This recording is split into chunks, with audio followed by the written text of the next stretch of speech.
Bercerita deh apa kita? Oke. Kita ninga cerita ya tuh segi pandai orang tuh bercerita. Oke. Ayah sunoi kita itu pandai itu bercerita. Jadi kami mana? Polaris pasal serikai. Nggak didinganya, nggak masuk dalam tau. Namanya Sekali ya ki. Oke. Kita ninga ya sunoi itu bercerita ke kita. Lagi kita ninga cerita ya mana cerita ya ke kita. Ya. Ayah sunoi cerita. Jadi aku cerita aku tahu. Maka tahu ya, ngai pergi dengar nak dengar. Dengar kita mana tahu. Jadi tahu cerita ya. Jadi nak mukai tu tadi.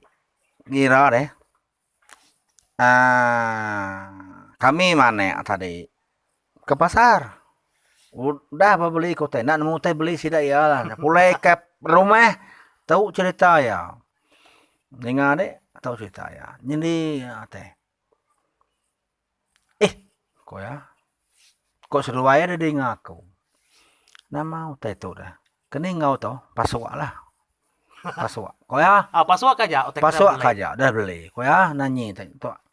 Nama tu sendat dah kau ya. Kimut kemimit kau ya. Kimut balat kaki kau ya. Kimut kumbah. Kimut kaki. Mik kumbah kau ya. Ningal aku tu sepiak tadi. Nadai yang dum tahun su lewal yang ambil masuk aku yang 4 kali masuk ini sebenarnya cerita tadi ke batang tadi menantu aku tadi kan uji ketancu sendat tadi kumbai aku utainya kaduji tadi ini madan unsur liu mai ke masuknya ma cerita tadi kai nya nama nya me tadi au tancu tadi au anang salah pada mau au. Terima kasih ya.